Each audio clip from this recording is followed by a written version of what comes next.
Hello and welcome everybody. This is Caleb Rosick of Sports Ticket Live, joined by head coach Trent Olson. Coach, it's been a while since we've had you in here. I believe, if I remember right, it was after or before the MVP game was the last time. And I guess to start it off, we can go back and recap the last couple weeks of homecoming with Chamberlain and then Miller Highmore Herald to close out the year. Yeah, I think the last time I was here was before the originally scheduled MVP game, and then I walked out of here, and about 3 hours later, it got postponed till on Monday. Push that one pushed back there. Yeah, so the MVP game, they're a better team than they showed that night. They turned it over, I think, about the third play of the game. They turned it over, and we scored on the very next play, and it kind of really got the ball going and jumped out all over them and put them away early. And then after that, we jump into homecoming with Chamberlain coming to town. That one fun as always. Yeah, that was so. Then you play it on Monday, you come right back and play on Friday, sort of abbreviated preparation week. But we were already ready for MVP, at least as coaches. But you had to give them a day or two off, so you didn't have a lot of time to prepare for Chamberlain, at least from the kids' standpoint. Didn't play poorly, but did not get off to a fast start against Chamberlain. Gave up a long touchdown pass, and they actually moved the ball a little bit and kept the ball out of our hands. But then the second quarter, we kind of exploded there, I think, for 40 points in the second quarter and kind of put things away there. And then to cap off the Warrior regular season, we get the Miller Highmore Herald Rustlers coming to town. Why don't you go ahead and finish off the regular season with that one? Yeah, that was a game we've been struggling to force turnovers a little bit lately. Chamberlain, I don't think we forced any. Miller, he's trying to remember, that was 2 weeks ago now. We might have gotten one, and that's something we really need to improve on. We've got to force turnovers here in the playoffs. Those are such big plays anytime you get them.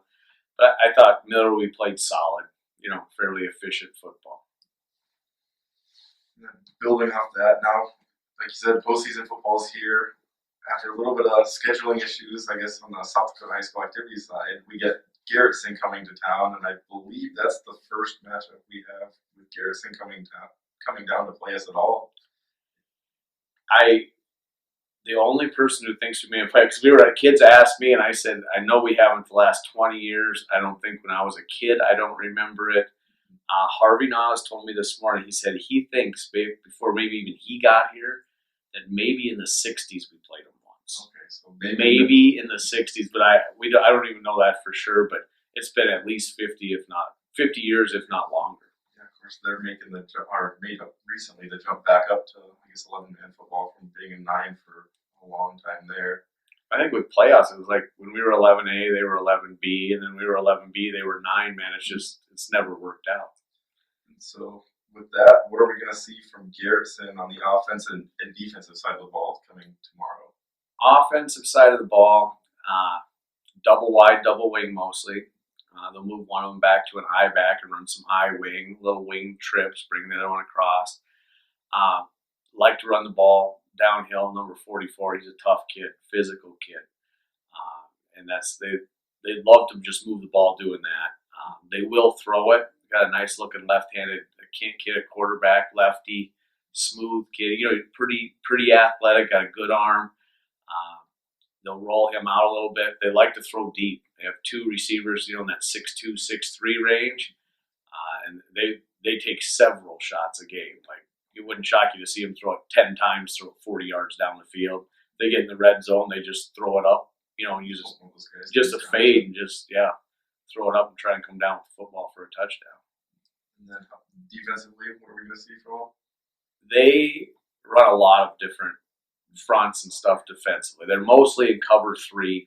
You will see them go cover 4 against in obvious passing downs. And we hope to avoid that. We hope not to see cover 4. But up front, I've seen 3, 4, 5, 6, and 7-man fronts. Be huge to communicate up front. Who are we blocking? And in certain games, they were doing it between plays. I'd probably see a 6-2 or a 5-3, but that's no lock. They could come out with about anything. Okay. And I guess you mentioned number 44 there while we were talking offensive. Who are some of the other key players we're going to keep an eye out for on the Garretson side? Yeah, the coach's kid, number 6, at one of the wideouts. He's kind of their big play kid. And they do some rotating too with wing backs. They'll move 40. He likes to play fullback in the double wing, but they'll move him to wing and 3. And they actually moved a lineman in there a couple of weeks ago. I don't know if it was injury or illness where they had to move some guys around. But yeah, you'll see several different people carry the ball, but 44 is kind of their bell cow. He's the guy that runs really hard, and that's how you pick up their first downs. Okay. And then looking at the Warriors side of the ball, what is going to be some keys to really make sure we take care of business Thursday night against Garretson? It's the forecast says it's going to be wet, it's going to be cold, it's going to be windy.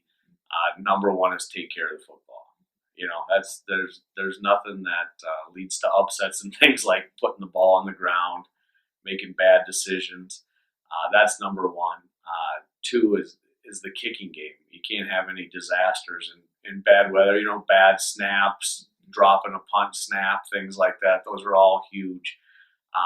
It really sets up field position because if that's the kind of weather you get, it might be more of a field position game than we've had this year. Then I guess, how's the team health? You know, make a deep playoff run. It kind of have to have healthy players. How are we going into the postseason? You do, and we've got some guys banged up, but the bye week, that's one advantage of having a bye week. The last week of the regular season, we were able, we kept practicing, working on all our fundamentals and some of those things you feel like you kind of lose track of during the regular season as you prepare for opponents. But there's probably 5 guys that didn't practice at all last week. We basically just said, shut them down, healthy. Get healthy as you can and get ready for a playoff run. And I'm sure you're telling the boys week by week as we get ready for this postseason, focus on this game. What's the preparation for you, I guess, different for like with seeing the teams coming forward that you might see in the playoffs? You can't really look forward. It's I guess you think you can, and when you try that, then it turns out you shouldn't have. So it's 1 week at a time. I think 11B has a lot of good teams. You know, we weren't sure if we'd be the 1 or the 2, and both sides of the bracket look tough to me.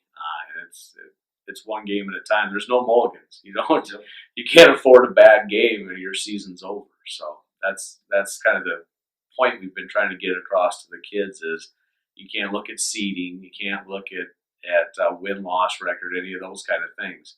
It's 1 game at a time, and you don't get a second shot. And then you mentioned there a couple of the other teams that are pretty solid in 11B. Who are the teams that you're expect to make the biggest splash this postseason besides the Warriors? I mean, you think of obviously your top seeds, but I think there's some teams that are lower seeds. St. Thomas More, Woonsocket, McCook Central. There's some good teams that are lower down the bracket that are just as good as some of the teams that are at the top of the bracket. I think that's all I've got for you, Coach. So good luck tonight. The Warriors take on the Garretson Blue Dragons, 6 p.m. kickoff up at Warrior Field. Good luck. Thanks, Caleb.